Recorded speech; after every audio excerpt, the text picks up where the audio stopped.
So I only have 150 slides, so I should be able to get out of here in just 2 hours. So we'll wrap it up in around 10, and we'll move in and continue the dialogue over some cocktails. But first of all, I want to say how excited I am to be here, speaking in front of a group of people who are taking action. Because one of the things that I've realized is that the handful of people actually committed to making an impact, there's just not enough of us. And that difference, the difference between actually letting things go by and say, oh, there's nothing that can be done, or saying, oh, it's too late. It's a huge difference between the person who says, no, this is not okay, I'm going to stop and change this. And I think that we're living at the most incredible time in humanity, where we have the possibility to make an impact on the global scale like never before. I mean, think about it. 1,000 years ago, you would have had to be the head of some empire or a king or queen to make an impact on the global scale. 100 years ago, you would have needed to be one of the few industrialists or head of state. But today, it's possible like never before because we have so many opportunities at our fingertips. So, in addition to living in the most incredible time, we're also living in the most important time. And we spoke about this earlier in the conference, but this graph really outlines the growth of green plastic in the long term, and this marine environment, the people that I've spoken to in the science community really say that we do just have around 10 years to determine the fate of our marine ecosystems.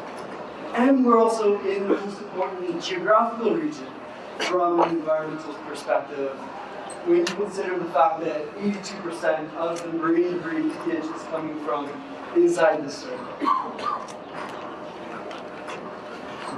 And yes, these are some grand challenges. These are, it's hard to comprehend the scale of some of the problems that we're faced with. But this quote in particular really resonated with me by Dr. Jane Goodall, because it is too easy to turn to apathy and say this is too hard, or it's something that we can't do. But we're also living in the day and age where now the world's biggest problems are also the world's biggest business opportunities. And to quote Dr. Peter Diamandis, the best way to become a billionaire is to help this next billion people. So with that, I want to go through some of the things that I find really inspiring, really exciting. I mean, we can start with mobile technology. There are now more people on the planet that have access to cell phones than access to electricity. This is a trend that's continuing rapidly. India just launching this $5 smartphone. Think about the business models in the communication system that can evolve from this in the recycling supply chain and beyond. As we all know, global warming is a threat that is going to really define our time, but it's also something that's working in the favor of the recycling industry. I've come to believe that we will see a price on carbon globally. I mean, we're already seeing it here in China with the carbon trading system being implemented. But think about how something like that would impact the recycling industry. And we've also spoken on the conference about consumer trends. These stats come from the Business Development Bank of Canada, but it's a trend that we're seeing globally, especially with the millennial generation and the generation that still hasn't even entered school. They already understand these concepts.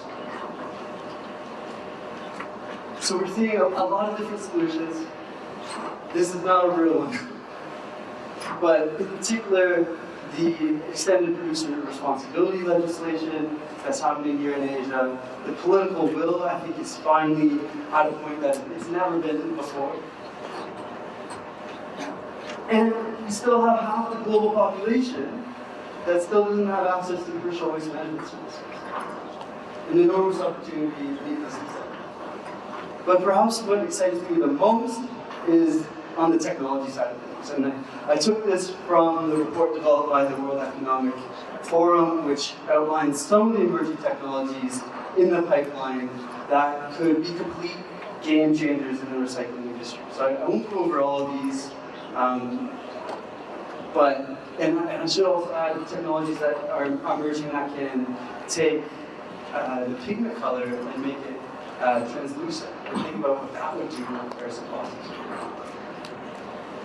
So these are still in the pipeline. We're seeing them working on at scale in the lab, and we don't have all the solutions. But I want to take you back to Kennedy, and when he announced that making a commitment to go to the moon, it wasn't about that commitment. It was about the fact that the United States had absolutely no idea how to get there. They had no idea what the technology was. And the group of engineers that actually designed the technology, guess how old they were? Well, they're in their mid to late 20s. They didn't know what wasn't possible yet. I think that's very much applicable to the moonshot breakthroughs that we need in the recycling industry and how to scale the business models that do that. But most importantly, it's going to be the people, right, that really scale this out. And this quote by Jane Goodall, it's a pretty famous quote. And I'll just have you read it really quickly for those of you who haven't read it before. But it's true. I mean, if you look back through history, it's just been groups of dedicated individuals that have come together and that have made massive changes in the world. So I'd like to take you through a bit of a journey that I've been on over the last year in India and now in Indonesia, and share with you some inspiring stories that I've come across. So this is in Coimbatore, India, a group called People Who Trust. They brought together close to 13,000 people to participate in the world's largest, Guinness Book of World Records actually, the world's largest segregation education event. And in just 6 months, they saw a 400% increase in that household segregation rate. And they have developed a zero waste program where they're at that household, their pushcart system, the waste is divided in up to 18 different categories. So an amazing example of something that can grow quickly when you get the right team together and the right resources. On the educational side of things, this is a group based out of Surabaya, and they host 12 different educational socialization workshops just from the back of their van. So they're going around 6 days a week and reaching up thousands of people. And this is really what's making an impact on the grassroots level. There's an amazing talk by the MIT professor, Dr. Noam Chomsky, and he goes through the history of social movements, back through the anti-slavery movement into some of the women's rights movements. He goes through them all, and the trend is that they're starting out, it's just a series of conversations. And these conversations multiply over time, and he makes an analogy that's kind of like a bubble forming. It's not a linear growth. As these conversations multiply, it's an exponential growth. And eventually it does get to the point where there's a tipping point or a bubble bursting point where these conversations become part of the very fabric that makes up society. There's this critical mass effect. So I think that the educational component, especially the young generations, will be so powerful for this transition towards the circular economy that we all strive for. And finally, my journey in India, and now we're also scaling into Indonesia, is using mobile technology and a deal process to provide fair market access to those at the base of the supply chain in the informal recycling sector, which in India is the recycling sector.